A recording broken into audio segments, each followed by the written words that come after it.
à toi! Et bienvenue sur ma chaîne secondaire. Avant que la vidéo commence, n'hésite pas à t'abonner pour que je gagne des milliards d'euros, à mettre un petit pouce bleu, à commenter la vidéo que tu as préférée dans cette compilation et me dire si tu veux d'autres épisodes.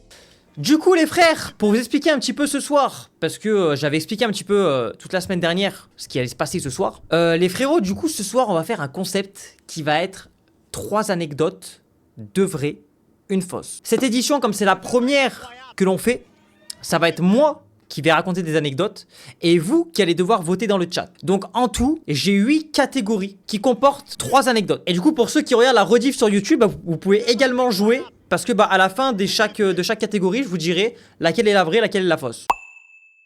Le premier thème sera le thème de l'amour. Ma première anecdote, les frérots, a le titre suivant. Je suis sorti avec la nièce de Sébastien Chabal sans le savoir. Donc pour ceux qui savent pas, Sébastien Chabal, c'est un rugbyman français, un mec bien baraque, bien balèze.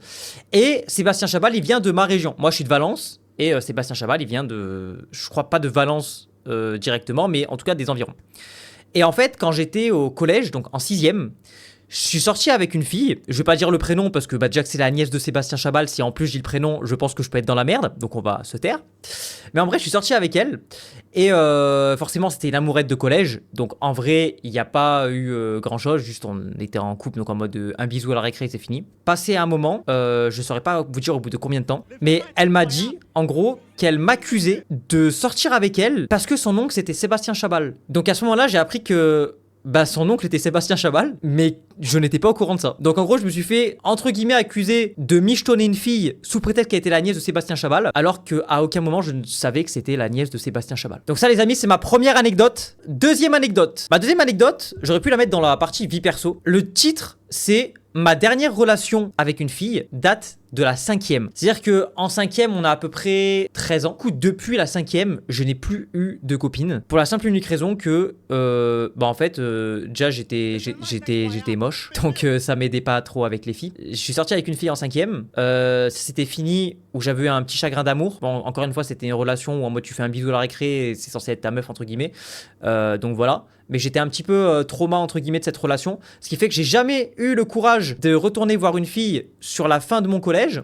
Donc jusqu'à la fin de mon collège, c'est pour ça que j'ai pas eu de meuf. Au lycée, je me suis concentré grave à fond sur les cours, je mettais une pression de dingue, etc. Ce qui fait que je consacrais 0 temps aux filles. Ça s'est propagé également en études sup, ce qui fait que globalement, on est arrivé sur une période où depuis la 5e, je n'ai plus de copine parce que je n'ai accordé 0% de mon temps à chercher une copine. Donc ça les gars, c'est ma deuxième anecdote. Et enfin les gars, ma troisième anecdote. Une fille est love de moi depuis que j'ai commencé les réseaux. Donc en gros pour vous expliquer, j'ai commencé les réseaux du coup en février 2021. Avant je montrais pas trop mon visage, mais vraiment pour ceux qui étaient là au tout début, j'avais fait mais vraiment quelques TikTok où je montrais ma tête, mais vraiment très peu. Si vous allez dans mes TikTok et vous regardez les plus anciens, du coup vous pouvez littéralement retrouver des TikTok de moi où j'avais pas de filtre. Et en fait depuis ce jour-là, depuis le jour où j'ai sorti une vidéo sans mon filtre, il y a une fille, je vais dire son arrobase parce que franchement j'ai aucune honte à le dire, qui s'appelle Ponichi, donc je vous dirai pas comment ça s'écrit, mais en tout cas l'arrobase c'est Ponichi, qui est littéralement devenue une harceleuse. C'est-à-dire que en gros,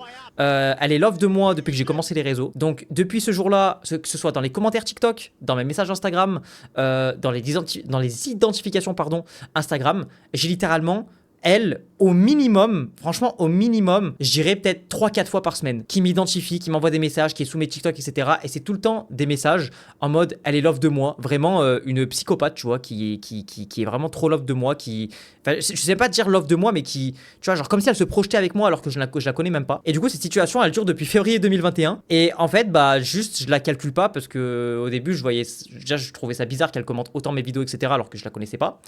Et en plus, plus le temps passe, plus je trouve ça chelou. Ce qui fait que littéralement, je lui parle pas, mais j'ai une fille qui m'envoie je ne sais combien de messages par jour, voire par semaine, parce qu'elle est love de moi, entre guillemets. Donc les gars, c'était mes 3 anecdotes sur le thème de l'amour. Donc comme je vous ai dit les gars, je vais vous laisser voter dans le chat. Il y a eu 63 personnes qui ont voté parce que selon eux la première anecdote est la fausse. Il y en a 13 qui ont voté parce que selon eux la deuxième anecdote est la fausse. Et il y en a 11 qui ont voté pour que la troisième anecdote soit la fausse. Et les gars, je tiens à vous dire, vous vous êtes carrément trompés pour la plupart. L'anecdote comme quoi je suis sorti avec la nièce de Sébastien Chabal, elle est carrément vraie. Voilà, donc déjà, hop là, ça dégage. La deuxième anecdote qui est vraie, c'est la deuxième. C'est-à-dire que ma dernière relation date de la 5e. Et l'anecdote qui est fausse, c'est qu'il y a une fille qui est love de moi. C'est complètement faux. J'ai tout inventé de A à Z. Le pseudo Ponity, je l'ai trouvé il y a 1 heure quand j'écrivais le live. Il y en a que 11 qui ont bien voté dans le chat. Le deuxième thème d'anecdotes, c'est tout simplement des anecdotes de la vie de tous les jours. La première anecdote de ce thème, elle se nomme J'ai failli mourir noyé. Ça s'est passé à l'anniversaire d'un pote. Je saurais plus vous dire quel âge on fêtait, etc. Ce que je sais, c'est qu'on était petits. Peut-être que j'avais environ 10 ans. Et en fait, ce pote-là avait une piscine. Vous voyez les piscines qui sont en forme de rond. Et c'est pas des piscines en matière gonflable. C'est genre du PVC blanc. Et en fait, dans cette piscine, ils avaient mis un immense bateau. Vous voyez les gros bateaux gonflables là. Ce qui fait que le bateau, en fait, il était énorme par rapport à la taille de la piscine. Donc en fait, il y avait le bateau qui prenait, je dirais, environ, je sais pas, peut-être 80% de la surface de l'eau. Et il y avait, je crois, peut-être environ 5 gamins qui étaient assis sur le bateau. Donc moi, j'étais en train de me baigner tranquillou bilou, etc. Puis, je vais sous l'eau. Donc forcément, je ferme les yeux, etc. Je vais juste sous l'eau parce qu'à la base, je voulais juste aller sous l'eau pour mouiller la tête, quoi. Tranquillement. Je vais sous l'eau. Je vais pour remonter de l'eau. Impossible de remonter. Parce qu'il y a un putain de bateau avec 5 mioches dessus qui est au-dessus de mon crâne. Mais le problème, c'est que le bateau, il est collé au bord de la piscine. C'est-à-dire que là, le bateau, il est là. La piscine, elle est comme ça. C'est-à-dire qu'en fait, moi, je suis sous l'eau, il n'y a aucune issue. Je commence à aller sous l'eau, je tape une vitesse pour aller de l'autre côté, j'essaye de remonter, je me reprends le bateau qui entre-temps s'était décalé, donc je reprends ça. Sauf qu'à l'époque, j'avais 10 ans. À 10 ans, t'as pas de souffle, frérot. Déjà, j'étais pas allé sous l'eau en prenant du souffle parce que de base, j'avais juste prévu de faire poum poum, donc j'avais pas de souffle de base. Je me prends le bateau, je suis en mode un petit peu panique. Je vais de l'autre côté, je me reprends le bateau, je suis en mode très panique, j'ai plus d'air.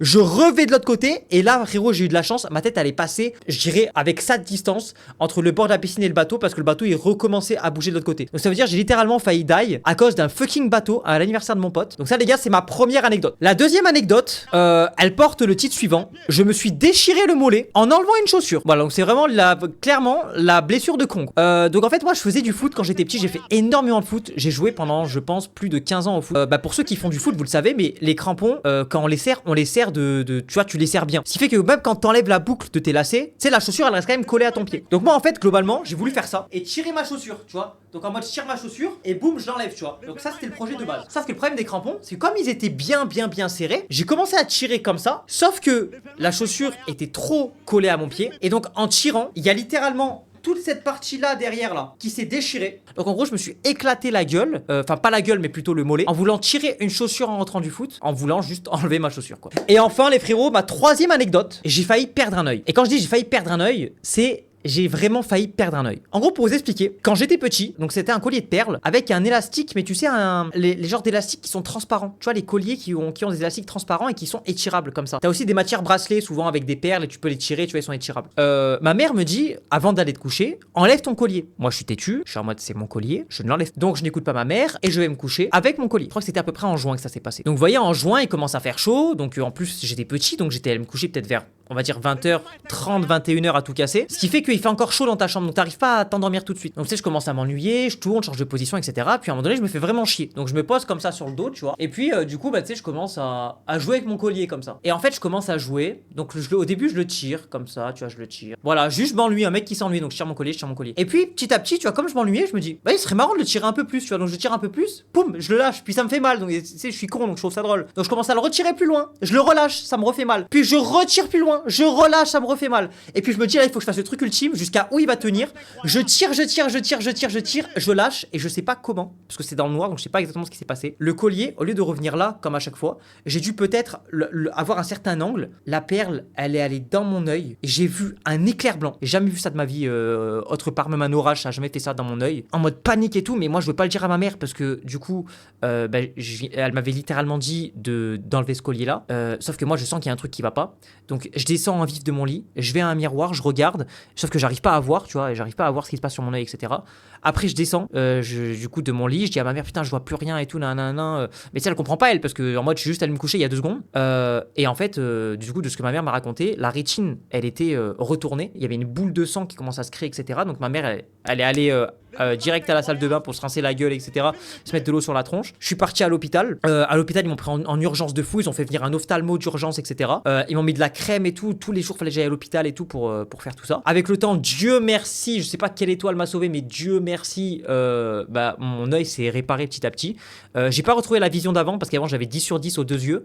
Mais du coup, maintenant, on va dire, je vois un petit peu moins de cet œil-là parce qu'avec le temps, ça s'est dégradé. Et du coup, c'est d'ailleurs pour ça qu'aujourd'hui, je porte des lunettes. parce que bah, en fait cet œil là il est abîmé et du coup il fatigue beaucoup plus qu'un œil normal, ce qui fait qu'en gros j'ai failli perdre un œil à cause d'un putain de collier. C'était mes 3 anecdotes. Donc pareil, je vous laisse voter dans le chat les gars, directement. Vous pouvez voter. L'anecdote de la noyade est complètement vraie. La deuxième anecdote qui est complètement vraie, c'est l'anecdote de l'œil, les gars. J'ai réellement failli perdre un œil. Et donc l'anecdote qui est fausse, et bien joué à vous les frères, c'était l'anecdote de la blessure au mollet, qui est complètement inventée de toutes pièces, parce que jamais de ma vie, je me suis fait mal au mollet. Le troisième thème, pardon, qu'on va traiter, c'est le thème vie perso. Donc ça va être des anecdotes sur ma vie personnelle. Ma première anecdote porte le titre « Je me suis ouvert l'arcade en étant content que ma mère rentre ». En fait, quand j'étais petit, donc j'habitais dans une maison, et le salon était disposé d'une manière où en gros on avait la télé qui était là. On avait un canapé qui était dans cette direction-là, un deuxième canapé qui était dans cette direction-là, et entre les deux canapés, il y avait un immense pot de fleurs, mais c'est même pas un pot de fleurs en fait, c'est limite un truc où on met des arbres dedans, vraiment c'était un pot de fleurs mais balèze de fou. Et il était en matière un peu brique. Ma mère à cette époque-là, elle faisait de la gym, je crois. Et donc du coup, elle était partie au sport, partie à la gym, classique. Donc moi, j'étais sur mon canapé, le temps que mon père fasse à manger, etc. Et qu'on attende que ma mère rentre pour pouvoir manger. Et puis, du coup, ma mère rentre. Donc moi, je suis trop content que ma mère rentre, tu vois, je suis trop content. Il y a ma mounette qui revient à la baraque, tu vois, je suis content. Je commence à sauter sur le canapé et tout. Et là, je sais pas comment je me suis démerdé. J'ai glissé sur le canapé, ou alors, je sais pas, je me suis pris le pied dans la forme du canapé, je sais pas exactement ce qui m'a fait tomber, je me rappelle juste que je suis tombé, parce que j'étais petit en vrai quand ça arrivait. Et frérot, je me suis fracassé la gueule sur l'immense pot de fleurs qui était entre les deux canapés. Ma tête, elle a littéralement fait... Mon arcade, bah forcément, c'est elle qui a tapé. Ça s'est mis à pisser le sang. Donc du coup, bah directement, la daronne, elle reprend ses affaires, la voiture, et puis on se casse à l'hôpital, voilà. Donc elle a pas eu le temps de rentrer prendre sa douche. Hein. Et donc, bah il y avait en gros le daron qui conduisait, la daronne qui était derrière avec moi, avec une serviette en train d'appuyer sur mon arcade. Et on est arrivé à l'hôpital, la serviette était pleine de sang. On aurait dit qu'il y avait eu trois meurtres qui s'étaient passés dans la voiture. Alors c'est juste moi qui ai pris mon crâne contre un pot de fleurs. Ma deuxième anecdote, les frérots, elle porte le titre « J'ai été victime du pire cambriolage de l'histoire ». Et en fait, ben, une fois, c'était un mercredi que ça s'est passé, je me rappelle. Je sais plus pourquoi, mais mon père était venu me chercher, donc il devait pas travailler ce jour-là, parce que sinon, habituellement, je prenais le bus. Donc mon père était venu me chercher au lycée, et m'avait ramené du coup chez ma mère, comme c'était la semaine où j'étais chez ma mère. Et donc, je commence à rentrer tranquillement, parce que du coup, ma mère, où elle habite, c'est une allée, donc mon père me pose devant l'allée. Moi, je pars, du coup, mon père me laisse et il part. Et du coup, moi, je commence à rentrer chez ma mère. Et en fait, je m'aperçois que la porte d'entrée, elle est ouverte. Donc je me dis, attends, bizarre, parce que là, c'est genre 11h30, ma mère, elle est au travail, là. Donc pourquoi c'est ouvert? Genre, est-ce que ma mère aurait mal fermé la porte avant de partir, etc. Et là, du coup, je pousse la porte, et je m'aperçois dans les escaliers que, frérot, toute la porte d'entrée, elle est démolie. Donc là, je comprends qu'en fait, il y a eu un cambriolage. Donc après, je commence à monter. Donc je monte les marches pour aller jusqu'à la vraie porte d'entrée, entre guillemets, qui me permet d'aller chez moi. Je regarde à gauche, je vois que tout le salon, il a été fouillé. Voilà, il y a tout qui est par terre. Et je vais dans ma chambre, je vois qu'il y a tout qui est en vrac, tout qui est par terre, etc. Et je vais dans la chambre de ma mère, je vois que par terre, il y a tout qui est en vrac, etc. Donc forcément, on s'est fait cambrioler. C'est voilà, le constat est voilà, on s'est fait cambrioler. Donc moi directement, je rappelle mon père parce qu'à ce moment-là, j'ai pas le permis, je suis mineur, je sais pas quoi faire, je viens de me faire cambrioler, frérot. Donc voilà.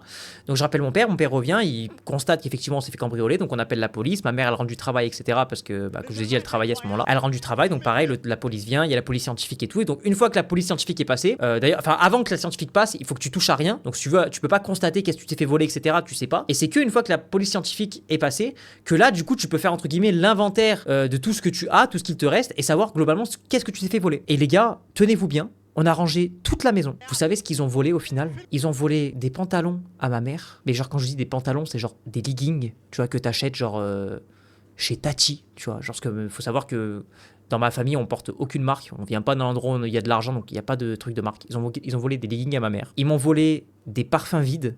C'est-à-dire que j'avais des... Vous voyez le parfum One Million, là, qui a un truc d'or, là. Ils me l'ont volé, alors qu'il était vide. Ils m'ont volé des sacs Lacoste vide. C'est-à-dire que vous voyez quand vous allez chez Lacoste et que vous achetez un t-shirt, ils vous donnent un sac que vous sortez de la boutique avec, un sac Lacoste. Ils me l'ont volé. Un sac de boutique Lacoste. Ils me l'ont volé. Et le pire dans tout ça, c'est qu'il y a un des cambrioleurs qui a laissé ses lunettes dans les escaliers. Voilà, j'ai retrouvé des lunettes dans l'escalier, j'ai dit bah ça nous appartient pas, donc en fait ça appartenait forcément au mec qui nous a cambriolé quoi. Du coup les gars, ma troisième anecdote, Enfin, là, le titre, pardon. Je me suis fait virer d'un magasin à cause d'une crotte de chien. Donc, en fait, les gars, à l'époque, plus maintenant, je sais pas pourquoi, mais à l'époque, ma mère, elle faisait tout le temps ses courses dans un Leclerc. Et du coup, en fait, pour aller là-bas, ça fait un espèce de grand tunnel, si tu veux, que tu prends. Et à l'issue de ce tunnel, soit tu peux aller à droite et ça rejoint des immeubles, etc.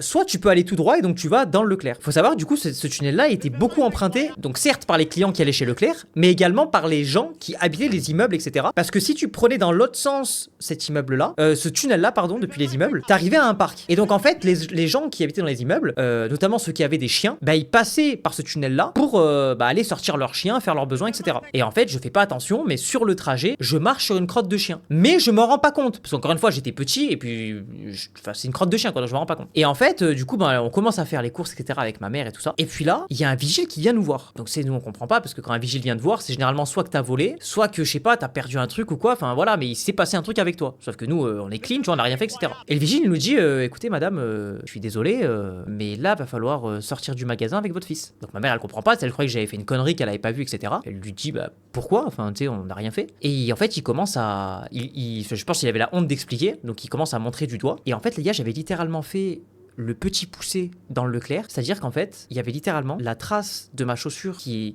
faisait une empreinte de merde à chaque pas que j'avais fait dans le magasin. C'est-à-dire en fait de l'entrée du magasin jusqu'à là où j'étais, il y avait littéralement une trace de mon pied à chaque fois avec de la merde. Et en fait, effectivement, on a fait le chemin inverse de tout ce qu'on avait marché. Et c'était marrant parce que du coup, l'empreinte devenait de plus en plus grosse dans l'autre sens, comme j'avais beaucoup de merde au début. Jusqu'à vraiment la première empreinte où tu voyais vraiment du gros caca boudin quoi. Voilà les gars. C'était les 3 anecdotes de la vie perso. Donc je vous laisse voter dans le chat les gars. Que la première anecdote sur la blessure à l'arcade, elle est carrément vraie. Elle est carrément vraie. Mais en gros là j'ai vraiment une blessure. Voilà. J'ai une cicatrice. Et les amis, la deuxième anecdote qui est vraie, c'est littéralement le cambriolage. Il est complètement vrai frérot. Et l'anecdote qui est fausse, c'est la dernière anecdote avec le caca de chien. Vous avez littéralement eu tout faux les gars. Donc je vais vous raconter 3 anecdotes sur le thème du voyage. Et la première anecdote porte le titre « J'ai été oublié dans un bus scolaire ». Mais en bref, je suis parti en voyage scolaire, pour ceux qui connaissent, à Autran. Et donc on a fait une sorte de classe neige là-bas. Donc nous en fait, on a fait une journée où on a fait une sortie scolaire où on est allé faire du ski de fond. Donc pour ceux qui connaissent le ski de fond, en gros c'est genre t'as un sorte de pré-chemin qui est tracé. Toi t'as des skis et en fait tu fais genre de la randonnée mais avec tes skis. J'étais KO technique à l'issue de cette journée. Et donc toute la journée se passe bien, etc. Et donc après à la fin de la journée de ski de fond, on reprend le car scolaire avec lequel on était venu sur place pour faire du ski de fond. On le prend mais dans l'autre sens pour retourner. Je dirais pas que c'était un gîte mais en gros au dortoir, etc. là où on était. Les maîtres et les maîtresses si vous voulez ils font les comptes avant qu'on rentre dans le car. Donc ils comptent les élèves, il y a le bon nombre, etc. Donc boum, c'est bon, tout est validé. On rentre dans le car et on se casse directement les dortoirs. Et donc en fait moi je m'endors dans le bus. Et j'étais sur une place où en gros j'étais contre la vitre. Je pense que comme les maîtres et les maîtresses avaient compté avant qu'on prenne le car, ils ont pas compté le nombre d'élèves en sortant du car parce qu'ils se sont dit dans tous les cas il y a tout le monde donc tout le monde va descendre du car, etc. Donc tout le monde est descendu et en fait je sais pas pourquoi mais le mec qui était à côté de moi ne m'a pas réveillé. Donc c'est à dire que moi en gros je suis resté en train de dormir dans le car, etc. Je me suis réveillé, je crois que c'était peut-être vers 19h parce que je sais que c'était au moment où il commençait à prendre la route à pied des dortoirs pour aller au restaurant. Je m'aperçois que je suis dans le car et en fait j'ai eu de la chance parce que le conducteur du car était resté dans le car parce que en gros il préparait, il avait fait sa pause quand on est arrivé et après il préparait le car pour le lendemain. Donc il mettait dans les soutes, etc. les affaires. Et en fait c'est à ce moment-là du coup moi je me lève, je mate qu'il n'y a personne autour de moi donc je commence à paniquer. Et du coup je pars en courant parce que je vois qu'il y a le mec du chauffeur du bus qui est là. Je pars en courant, je tape à la porte, tu sais où tous les élèves rentrent devant là. Donc lui il voit qu'il y a un élève dedans. Il bug parce qu'il se dit mais qu'est-ce qui branle là ce con. Et du coup je lui explique la situation que je me suis littéralement fait enfermer dans le car et que j'étais en train de dormir à ce moment-là. Ensuite la deuxième anecdote du coup les frères, elle porte le titre sac arraché en Espagne. La deuxième anecdote les frères, elle porte le titre sac arraché en Espagne. Et en gros j'étais parti en vacances avec mes parents. Donc on était parti en vacances en Espagne. Et en gros un soir tranquillement on allait faire un restaurant avec mes parents. Et en fait faut savoir qu'en Espagne il y a beaucoup de pickpockets. Ce restaurant là je sais pas comment expliquer. Il y avait genre en gros une partie du restaurant qui était une sorte de restaurant fixe entre guillemets donc toute l'année qui avait la même forme. Et du coup l'été il sortait une immense terrasse qui était faite avec des murs un petit peu artificiels. Tous les à peu près 5 mètres dans ces murs. Ça faisait un trou, tu vois, un trou espacé comme ça, pour qu'il y ait genre un mur avec un parasol, un trou, un mur avec un parasol, un trou, un mur avec un parasol, etc. Et en fait, ma mère, elle pose son sac ici, tu vois. Genre, elle met la bandolière ici, sur sa chaise, ce qui fait que le sac pend. Et ma mère était du côté où il y avait le trou sur le mur. Donc nous, on est en mode restaurant, chill et tout, tu vois, on se prend pas la tête. Ma mère, elle s'installe, elle met son sac, etc. Il y avait du monde qui commençait à s'accumuler au trou qu'il y avait dans le mur à côté de nous. Donc je sais pas, nous, tu vois, ça nous a pas choqué, parce qu'on était en mode, bon, bah, c'est des clients du restaurant, j'en sais rien, c'est des mecs d'une autre table qui sont en train de sortir et tout.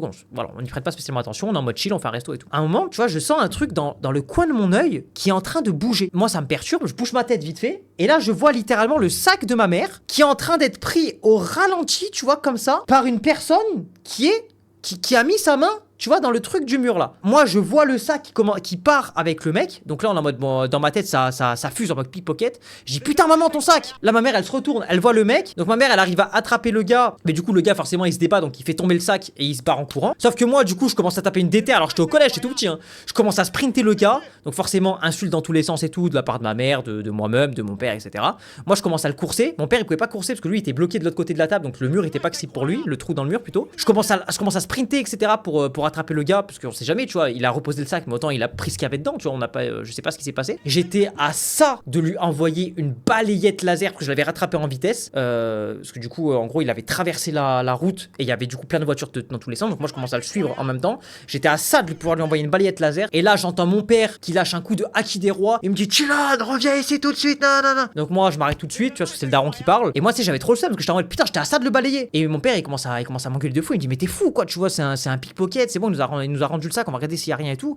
Mais imagine, tu vois, tu le suis, c'est un mec, il a un schlass, il te met un coup de couteau, tu sais pas de quoi les mecs sont capables et tout. Donc j'avoue, avec du recul, j'étais un peu con de le courser. Mais en gros, voilà, c'était anecdote du sac arraché, donc finalement, il a rien volé. Donc voilà. Donc ça, les gars, c'était la deuxième anecdote, donc qui était le sac arraché en Espagne. Et enfin, les gars, troisième anecdote sur le thème du voyage, qui porte le titre J'ai fini à l'hôpital en Corse pour la pire raison possible. Au moment où mes parents se sont séparés, ma mère était voulait partir en vacances l'été, et il y a eu certaines de ses copines qui lui ont proposé de partir en vacances en Corse. Et donc oui, ces vacances se passent super bien. Et un soir, je me réveille, mais avec une douleur dans le bras de fou furieux. Mais en fait, je me rends compte que j'ai trop mal au bras parce que je me suis endormi dessus, mais pendant super longtemps. C'est-à-dire qu'en gros, tu vois, j'ai dû m'endormir sur mon bras peut-être aux alentours de, je sais pas, on va dire 23h. Et là, je me réveille, genre, je sais pas, peut-être vers 3h du matin. Donc ça veut dire en gros que de 23h à 3h du matin, pendant 4 heures, non-stop, j'avais ma tête qui écrasait mon bras, qui empêchait tout le sang de passer. Donc moi, je commence à me réveiller, tu vois, je sens que j'ai trop mal au bras. J'ai genre, tu vois, des pulsations dans mon bras, là, tellement il y a plus de sang. Tu vois,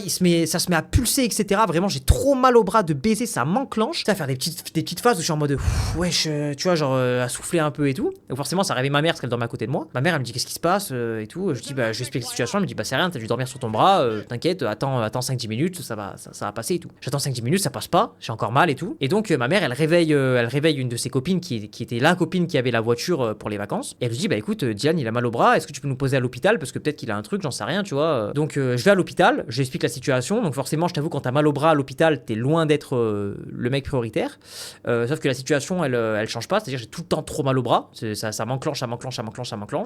Donc, il faut comprendre qu'il y a énormément d'attentes. Et en gros, il y a au minimum 4 heures d'attente. C'était 3h du matin quand ça s'est passé.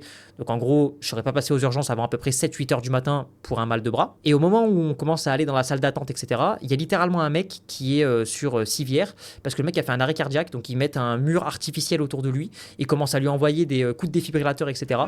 Devant nous. Et du coup, bah, tu sais, en gros, ma mère, elle me fait gentiment comprendre que bon, ton mal de bras, on reviendra demain si t'as encore mal, quoi. Et elle a bien fait parce que, bah, en fait, après, ça s'est passé, j'avais plus mal. Mais ça a mis, franchement, je dirais, un bon 2 heures pour que la douleur disparaisse et que le sang revienne normal, etc. Parce que j'ai littéralement dormi trop longtemps sur mon bras. Voilà, je vous laisse voter dans le chat, les gars. Les amis, j'ai le plaisir de vous annoncer que la Corse est une anecdote complètement vraie. La deuxième anecdote qui est complètement vraie, les amis, c'est l'anecdote de l'Espagne avec le sac. Elle est complètement vraie. Et donc, vous avez bien joué pour la plupart, à la majorité, avec la première anecdote sur le thème du bus scolaire, qui est complètement fausse. Le prochain thème, les amis, ça va être sur le thème de l'école. Et donc, la première anecdote que je vais vous raconter, j'ai envoyé un mec à l'hôpital à cause d'un poteau de badminton. En vrai les gars, j'ai quasiment jamais eu de notes dans le carnet les gars. J'ai jamais eu d'heure de colle. Vraiment, je pense que de toute ma scolarité, je crois que j'ai eu un seul mot dans mon carnet. Mais c'était vraiment pour un truc de merde. Genre je crois que j'avais oublié mon livre d'espagnol ou j'en sais rien. Donc vraiment un truc nul à chier. Mais quand vous avez des cours de badminton, donc généralement vous allez au vestiaire, vous changez, etc. Et après, du coup le prof vous demande d'aller chercher les poteaux de badminton. En tout cas moi c'était comme ça. Donc il y a une salle où t'as des immenses poteaux qu'il faut que t'ailles prendre. Donc généralement vous vous mettez à deux sur un poteau. Il y a d'autres gars qui prennent le filet, voilà. Et donc il faut que tu mettes en place les terrains. Et puis à la fin de la séance il faut que tu les reranges. Donc moi l'anecdote s'est passée au moment où justement fallait qu'on mette en place les terrains. Je vais avec un pote si tu veux. On commence à aller chercher un poteau de badminton. Et en fait si vous voulez le prof à ce moment-là il avait insisté la séance d'avant sur le fait que c'était très important de participer à la mise en place des terrains et au débarrassage des terrains parce que en gros je crois il y avait 1 ou 2 points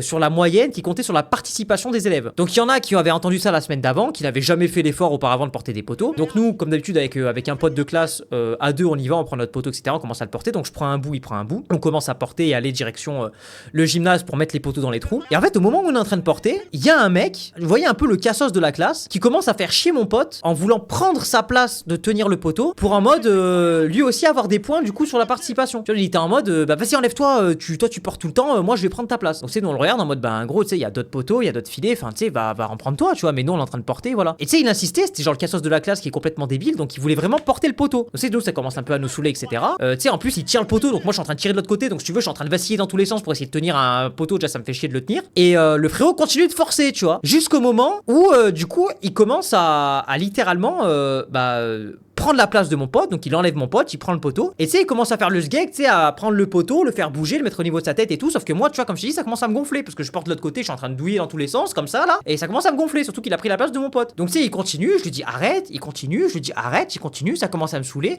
et là, ce que je fais, c'est que je prends la partie du poteau que j'ai, je la tire, donc lui, il vient vers moi, et je le repousse. Sauf qu'au moment où je repousse, lui, il avait la partie qui va dans le sol, donc elle est plus solide et elle est plus fine, et ça lui revient, boum, dans la bouche. Je vois que le mec, il rigole pas du tout. Il commence à toucher comme ça.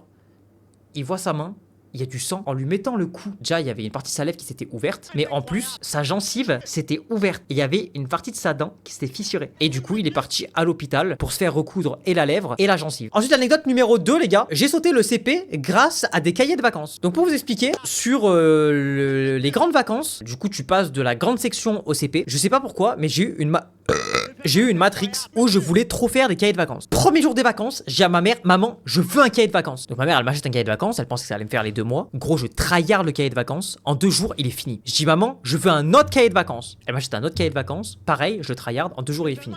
Et ça a été ce rythme-là pendant toutes les grandes vacances. J'ai fait une 20aine de cahiers de vacances. Ce qui fait que j'ai tellement tryhard que l'intégralité du programme de CP, je l'avais déjà acquis avant même de rentrer au CP. Je suis arrivé au CP, la prof m'a demandé de lire un texte. Je savais le lire comme un grand, tu vois, pas comme un œil qui commençait à lire. Elle m'a dit écoute, tu sais déjà lire, tu sais déjà écrire, t'as rien à faire en CP. Demain tu vas en CE1. Donc les gars, c'était mon anecdote numéro 2. Ma 3e anecdote sur le thème de l'école. J'ai failli finir aux urgences alors que j'avais juste la chiasse. On était parti en voyage scolaire. J'étais parti et je crois que la ville où on est allé exactement, c'était la Motte Chalancon, pour ceux qui connaissent. Je pense que ça parle pas du tout à tout le monde. Et moi, en fait, je commence à avoir trop mal au ventre de baiser. Mais genre mal au ventre de c'est du caca boudin liquide qu'il faut qu'il sorte de ton cul, tu vois. Sauf que moi, tu vois, j'ai trop honte. Je vais pas dire aux maîtresses, madame, j'ai envie de faire caca.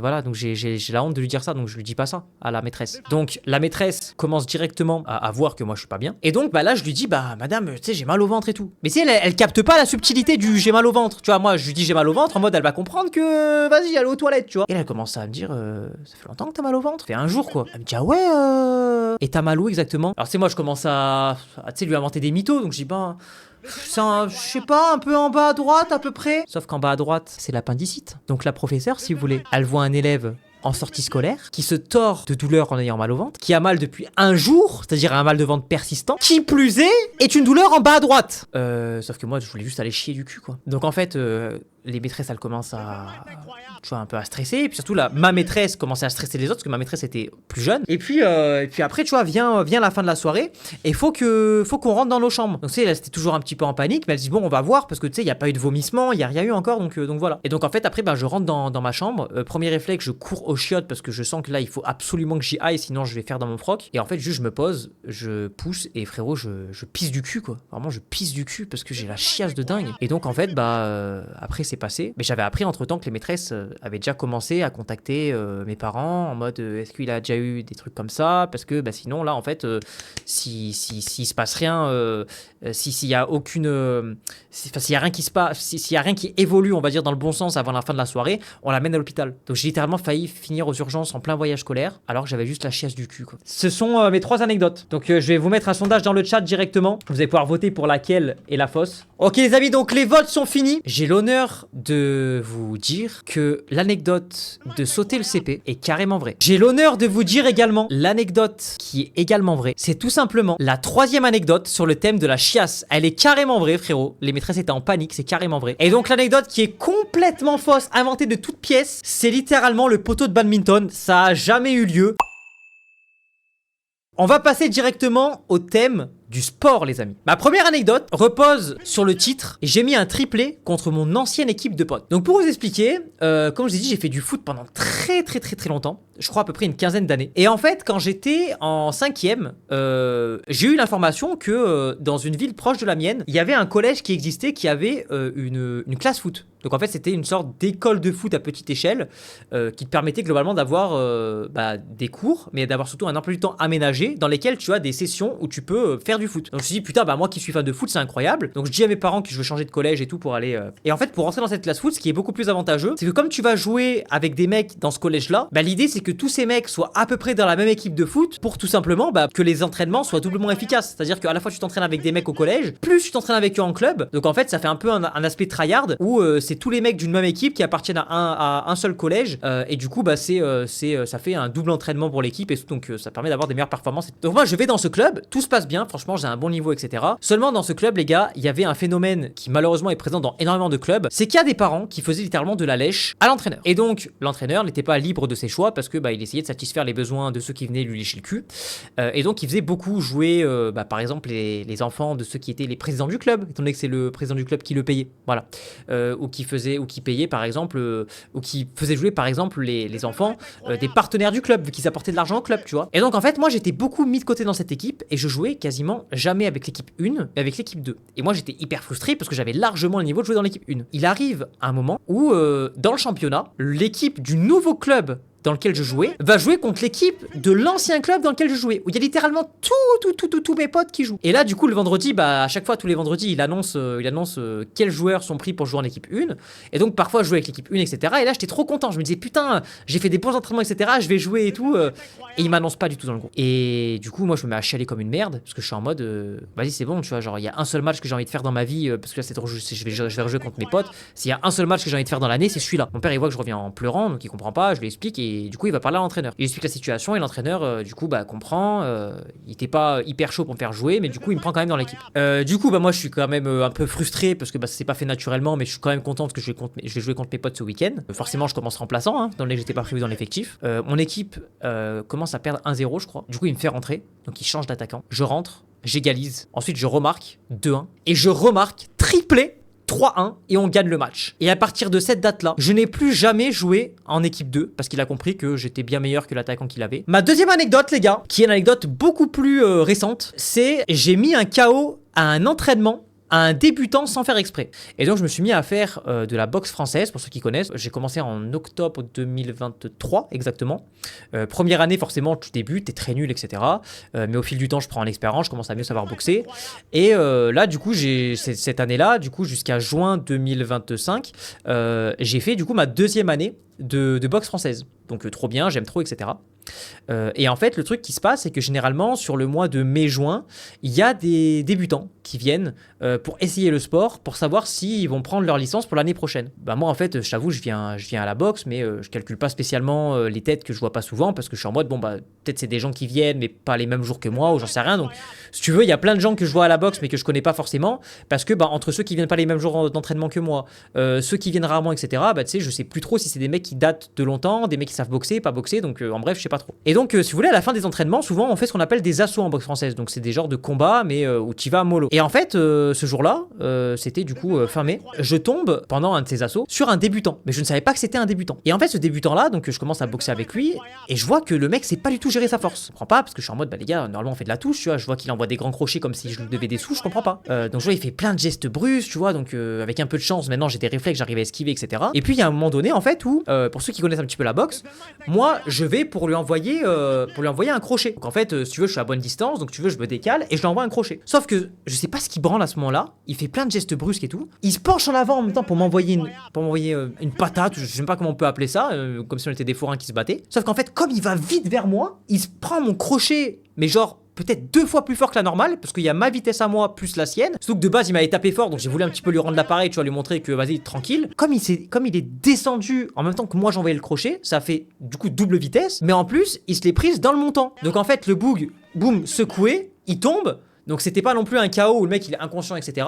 Mais boum, il tombe KO, et le boug il est resté assis par terre, tu vois. Et du coup c'était le premier KO que j'ai mis à un gars sans faire exprès. Et du coup, c'est pas tellement une fierté, hein, mais du coup, j'ai mis KO un mec à l'entraînement, enfin un débutant à l'entraînement sans faire exprès. Et du coup, ma troisième anecdote, les frérots, j'ai fini dernier à un cross au collège. Du coup, les gars, j'avoue, l'anecdote est pas super longue à raconter, mais en gros, au collège, il y avait un cross, voilà, un cross. Donc pour ceux qui connaissent pas ou ceux qui appellent pas ça comme ça, c'est genre une course entre collégiens. Et du coup, à ce cross du collège là, je suis arrivé dernier. Voilà, c'est pas plus compliqué. C'est-à-dire qu'il y avait tous les garçons de tout le collège. Je suis arrivé dernier. Ok les gars, je vais sauter dans le chat directement que l'anecdote du cross où je suis arrivé dernier est carrément vraie les gars. Et les gars, la deuxième anecdote qui est carrément vraie, c'est l'anecdote du triplé. J'ai littéralement mis un triplé à mon ancienne équipe de foot les gars. Et donc l'anecdote qui est fausse, c'est l'anecdote du KO. Je n'ai jamais mis qui que ce soit KO. Ça l'est inventé de toutes pièces, elle n'a jamais eu lieu. Nous allons passer au thème soirée. La première anecdote s'intitule Vomi, pas de verre. On était chez un poteau. Voilà, chez un poteau. On faisait une soirée du coup avec tous mes collègues du foot. Donc on était, je dirais, peut-être une bonne dizaine de garçons. Donc une bonne dizaine de garçons qui vont environ 15-16 ans et qui font une soirée. Donc pour revenir à l'anecdote, on faisait une soirée, etc. Donc forcément on était des garçons, voilà, garçons de 15-16 ans. Et en fait du coup, à cette soirée, forcément, ils commençaient à avoir un petit peu d'alcool. Voilà. Et comme on était petits, tu vois, on n'avait pas tellement d'argent pour la soirée. Donc si tu veux, le plat principal de la soirée, c'était des pâtes. Donc comme on était une dizaine, ça avait fait une marmite de pâtes, frérot. Et du coup, j'ai un poteau qui commence à boire beaucoup. Mais genre trop vite, tu vois, vraiment beaucoup trop vite.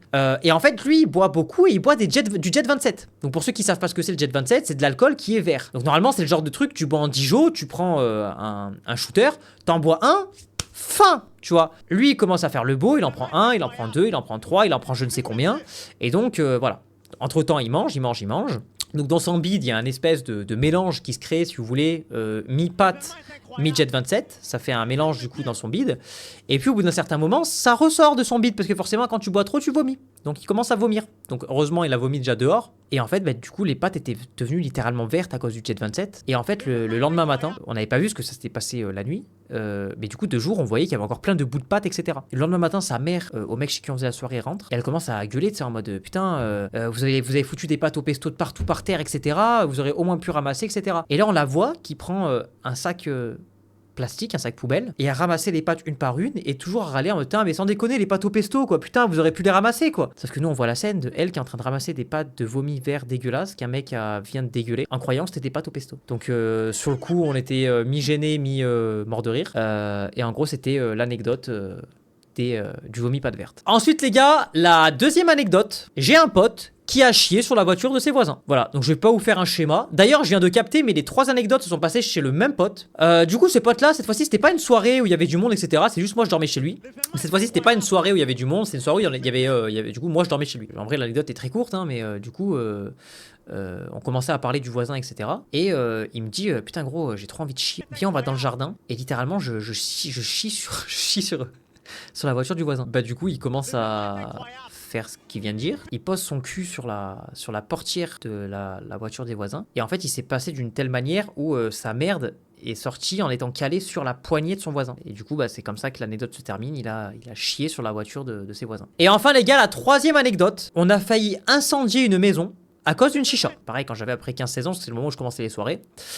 Forcément, t'es entre potes, etc. Tu fais de la D. Et du coup, à ce moment-là, on commence un petit peu à s'intéresser, entre guillemets, au divertissement, quoi. Et puis, il commence également à avoir d'autres délires, comme la cigarette, la chicha, etc. Donc, je vous encourage, pareil, à ne pas essayer ce genre de choses. Essayer la chicha, puis c'est un truc qui commence à devenir commun entre nous. Donc, c'est-à-dire que chaque fois qu'on fait une soirée, il y a une chicha. Pour pas que ça pue la chicha, on la faisait dehors, du coup, sur la terrasse. Mais du coup, pour faire chauffer les charbons, pour ceux qui connaissent un petit peu, on avait du charbon naturel. Donc, charbon naturel, c'est du charbon, en fait, qu'il faut faire chauffer très, très, très longtemps sur une grille pour que le charbon devienne bien rouge et qu'ensuite tu puisses l'utiliser sur ta chicha. Sauf que cette fois-ci, c'est un pote qui ne prépare jamais le chicha habituellement, qui veut absolument préparer la chicha. Il est en mode, c'est ma mission ce soir, je veux absolument préparer la chicha. Donc nous, ça tombe bien parce qu'on avait un peu la flemme de la préparer, parce que t'as quand même un petit processus qui est relou pour préparer une chicha. Tu l'as jamais fait, au pire la chicha elle sera mauvaise, ça va nous arracher la gorge, mais voilà, on te laisse faire. Et en fait, si vous voulez, le parcours, c'est qu'il fallait passer de la cuisine, du coup il fallait passer au salon, en tenant du coup les chichas avec une pince, pour amener du coup les chichas, les charbons de chicha du coup de la cuisine, là où ça chauffait, en passant par le salon, puis ensuite l'amener sur la terrasse, qui est accessible depuis le salon. Donc ce pote-là gère tout, au bout peut-être de, je sais pas, 5-10 minutes, le temps que le charbon il chauffe, il commence à nous l'apporter. Donc il en apporte un, ça se passe très bien. Il en apporte du coup un deuxième, ça se passe très bien. Et il en fallait un troisième. Sauf qu'au moment où il fait le demi-tour pour aller voir le troisième, il s'aperçoit qu'il y a de la fumée qui sort du canapé. Ce qui n'est pas normal globalement pour un canapé, tu vois. Et du coup, il fait demi-tour pour retourner à la terrasse. Et là, il voit que le canapé, il commence à bien fumer. Pas comme quelqu'un qui aurait juste envoyé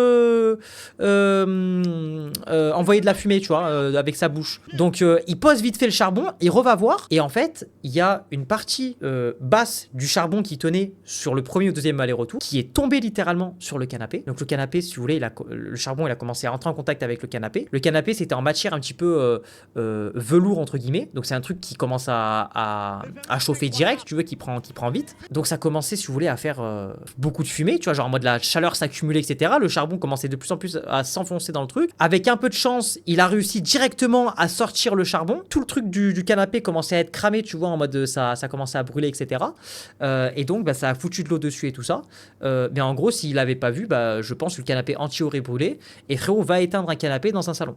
Donc les amis, c'était mes 3 anecdotes. Je tiens à vous dire que l'anecdote du caca sur la voiture est carrément vraie, les gars. Elle est carrément vraie. La deuxième anecdote qui est complètement vraie, les amis, c'est l'anecdote du vomi vert. C'est carrément vrai. Voilà, il y a carrément eu du vomi vert qui est sorti de sa bouche, voilà, et sa mère a cru que c'était des pâtes au pesto, et c'était vraiment très dégueulasse. Et enfin, les amis, la troisième anecdote qui est complètement fausse, c'est l'incendie à cause de la chicha. Donc pour le coup, c'est vrai. J'ai vraiment une période où on fumait la chicha à foison. Je vous encourage pas à faire ça, les gars. Parce que c'est vraiment de la merde. Et voilà, et puis vous pouvez tomber addict, etc. Donc c'est vraiment nul à chier. Nous allons partir pour le dernier thème de 3 anecdotes, 2 vraies, 1 fausse. Et ça clôturera le concept, en tout cas le premier épisode de ce concept. La première anecdote de quand j'étais petit, j'étais trop fort en chant. Donc en vrai l'anecdote va pas être super longue, hein, voilà, parce que c'est juste un fait. Mais quand j'étais petit, j'étais très fort en chant. Malheureusement, avec le temps, comme j'ai mué, etc., j'ai perdu toutes les connotations un petit peu sympas de chant que j'avais quand j'étais petit. Mais quand j'étais petit, j'avais une voix qui était beaucoup, beaucoup plus aiguë que celle que j'ai actuellement. Ce qui fait que pour tous les délires un petit peu choral, etc., j'étais très, très fort. Et donc, très souvent, par exemple, vous voyez, aux kermesses de l'école, souvent vous avez par exemple des petits concerts, des trucs comme ça, tu vois, que t'apprends une chanson et tu le chantes pour ta kermesse. Généralement, c'était moi l'élève avec le micro. Parce que j'avais vraiment ce truc avec le chant. Et en vrai, je pense que si aujourd'hui je fais de la musique, c'est peut-être en partie parce que quand j'étais petit, on m'avait dit que j'étais fort en chant.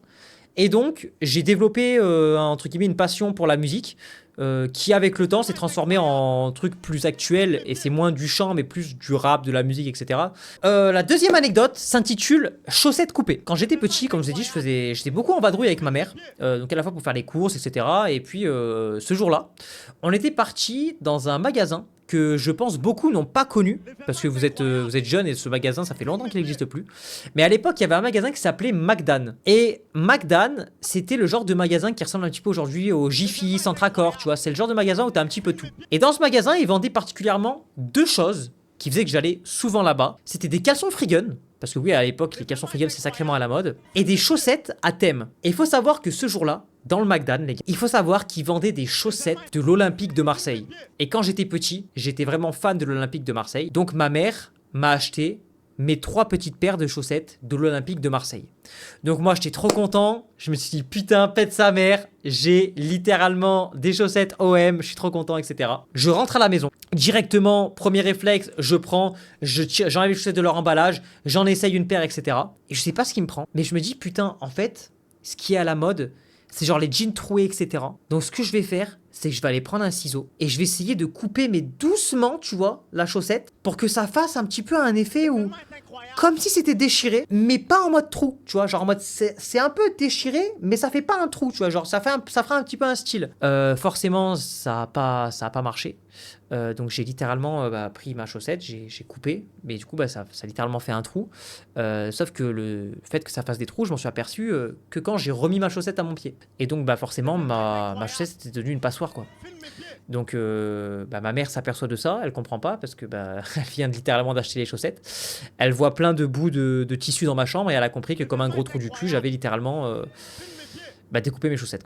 La 3e anecdote, j'avais rayé la voiture de mon père en voulant déneiger. Comme tout le monde en vrai de vrai, vous vous rappelez que quand on était petit, il y avait énormément de neige. Et enfin en tout cas moi là où j'habite, il y avait énormément de neige. Et du coup moi je commence à jouer dans la neige, etc. Donc forcément j'avais des pelles, j'avais je sais pas, tu sais, des espèces de seaux, des râteaux, enfin bref, des trucs pour jouer dans la neige quoi. Je me rappelle plus exactement ce que j'avais, mais voilà.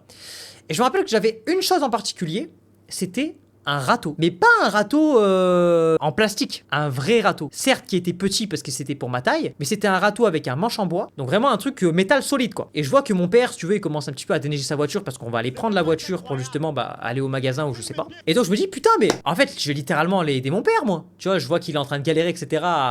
avec sa voiture. Donc qu'est-ce que je fais? Je prends le râteau, je commence à le mettre sur la voiture, à enlever la neige. Je dis regarde papa je t'aide. Tu sais il calcule pas la première fois. Puis je reprends, je remets sur la voiture, je retire.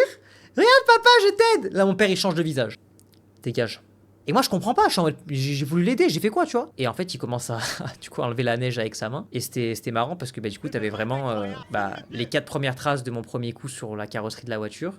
Puis les 4 deuxièmes traces de mon deuxième coup sur la voiture. Voilà les amis. Donc c'était mes 3 anecdotes. Du coup les amis, j'ai l'honneur de vous dire en termes de résultats que l'anecdote des chaussettes coupées est carrément vraie. Également l'anecdote d'avoir rayé la voiture est carrément vrai. Et l'anecdote fausse, les amis, c'était carrément le chant. Je n'ai jamais su chanter, j'ai toujours une voix de neuil. Donc voilà, les amis. Bravo de ceux qui ont participé, les gars. Dites-moi si vous avez kiffé ce format-là. Abonne-toi. Allez.